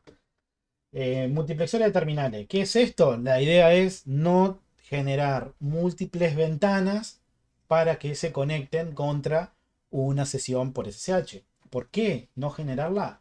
Porque vamos a... se pueden perder esas sesiones. O sea, cuando yo cierre la ventana voy a perder lo que estaba haciendo. Imagínense, estoy compilando, no sé qué, haciendo algo específico, y se cierra la sesión, ese proceso, esa sesión se va a matar con un kill, perdón, y voy a perder lo que estaba haciendo. Entonces, también puede pasar que tenga un problema de red en mi equipo. No sé, estoy conectado por una node con Wi-Fi, por X motivo, no sé, se reinició la conexión, hubo un ruido en la red, me desconectó, lo que sea, me quedé sin batería. Bueno, cuando vuelvo a iniciar, perdí todo lo que estaba haciendo. Entonces, una buena práctica es usar un multiplexor de terminal. El multiplexor de terminal, ¿qué es? Es un proceso que corre sobre una instancia de un usuario, sobre una sesión de un usuario, y se encarga de gestionar todos los procesos que nosotros ejecutemos en esa sesión. O en esas múltiples sesiones, porque un usuario puede tener múltiples sesiones también. Entonces, existen un montón. Y esto no es solo que sea de Linux también. Esto también lo puedo tener en Windows también. Nosotros la que vamos a usar específicamente es Temux por la facilidad en la curva de aprendizaje. Es muy simple. Lo empiezan a usar fácil y rápido. Y bueno, la forma de comenzar con esto, bueno, Temux le paso los argumentos, que puede ser una nueva sesión. Le puedo dar un nombre a esa sesión para identificarla si tengo un conjunto de sesiones. Y acá podemos ver que generamos una sesión que se llama mi entorno de pruebas. Acá podemos ver acá que nos dice el nombre de la sesión. Y lo bueno que tiene esto, que me estoy conectando con PuTTY, ¿no? Hay que tener en cuenta también que dependiendo del cliente de terminal que usemos, las configuraciones de los caracteres pueden ser diferentes. Entonces, eso hay que tenerlo en cuenta también, porque puede ser que hay caracteres que no se me rendericen de la manera correcta. Pero eso es un mapeo que hay que hacer en las configuraciones. Bueno, ¿qué podemos hacer? Cambiarnos, si tenemos múltiples sesiones, las podemos listar, podemos cambiar entre una u otra. Lo que tenemos que tener en cuenta es que Temux trabaja como lo hace el editor V de texto. Tiene dos modos de operación. Uno es el modo de comando y otro es el modo de terminal donde estoy trabajando en una ventana, en un panel específico, ¿no? Entonces, con control V lo que hacemos es ingresar al modo comando. Eso hay que tenerlo muy bien en cuenta. Entonces, bueno, no nos va a indicar con ningún efecto que estamos en el modo comando. Tenemos que tener un poco de conciencia y decir, bueno, cuando estamos entre un modo u otro. En el modo comando, mediante diferentes atajos de teclado, podemos hacer diferentes acciones. Entre ellas, cambiar de sesión, siguiente, anterior, listar. Podemos crear una pestaña también en una misma sesión. Vean que acá tengo una única ventana de PuTTY y tengo dos sesiones de terminal. Una de ellas está ejecutando top, esta es la aplicación top. Puedo renombrar le puedo renombrar el nombre de la sesión. Y bueno, cuando tengo múltiples pestañas, puedo pasar entre las dos pestañas a través de la tecla de comando, N para la siguiente para la ventana anterior y P para la ventana siguiente. Después puedo cerrar pestañas con X, con D y con X cierro, con D hago el detach. El detach es el proceso se sigue ejecutando, pero vos volvés a tu sesión de terminal. Entonces, de esta forma, si quiero reanudar, lo que hago es eh, Temux, le paso como argumento Temux D y vuelvo a la sesión que estaba. Perdón, Temux A. Bueno, puedo eliminar una pestaña actual, o sea, se mata el proceso. Dentro de una sesión, dentro de una misma pestaña, puedo dividirla en paneles. Acá tenemos dos paneles con el porcentaje, lo dividimos horizontalmente. Con las comillas dobles lo dividimos verticalmente.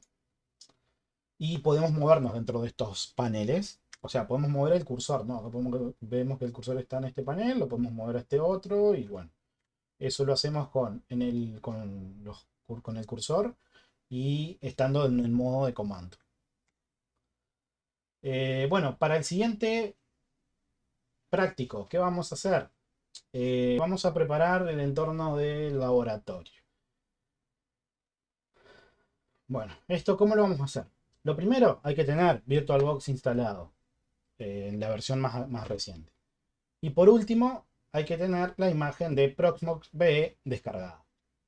Esta imagen lo que tiene es una ISO, ¿no? Es una ISO que descargan desde el sitio oficial. Acá les dejo el link. Y nada.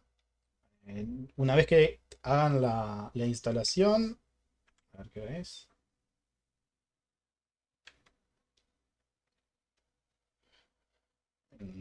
Me da así, pero les quiero mostrar otra cosa antes.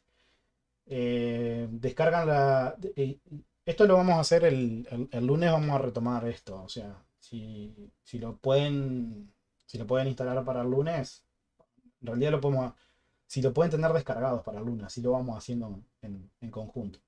Eh, ¿Preguntas por ahora de esto? Pregunten que No, no. estamos para eso. No, en realidad era eso, pues yo ya tenía la ISO y quería saber si Bien, la instalaba o no, pero bueno.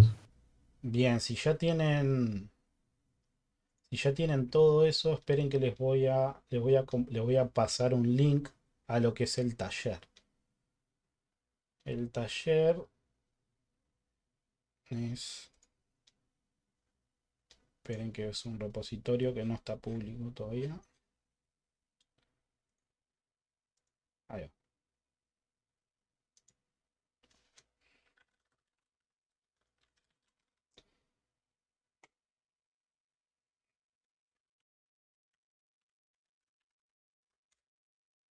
Bien, el taller, está el taller 1 que es sobre Proxmox. Este taller, después yo les dejo el link directo al Git.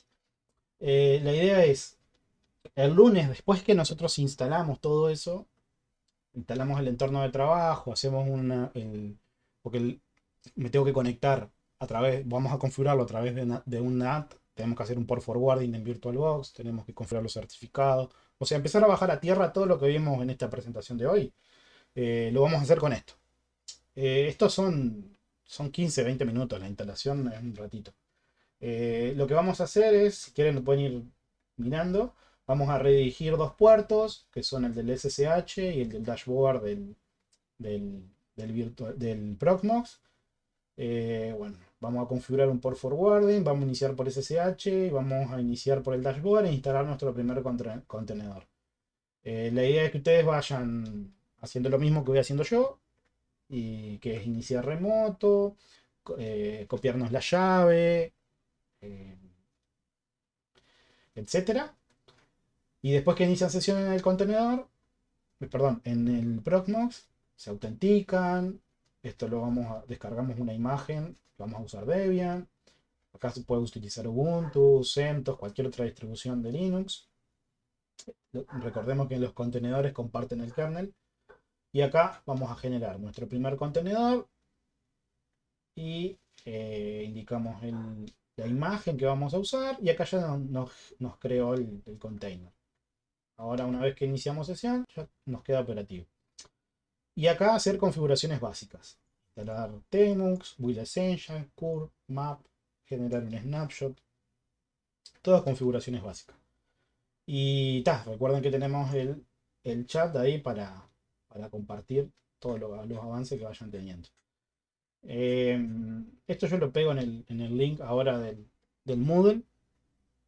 Y el lunes, bueno, vamos a estar trabajando con esto. Vamos a bajar a tierra todo lo que vimos de SSH ahora. Vamos a hacer la instalación de Proxmox. Y vamos a entrar a jugar con todo esto. Ah, buenazo. O sea que el lunes lo hacemos todo en conjunto. Sí, la idea es que lo hagamos todo en conjuntos para ir parejo.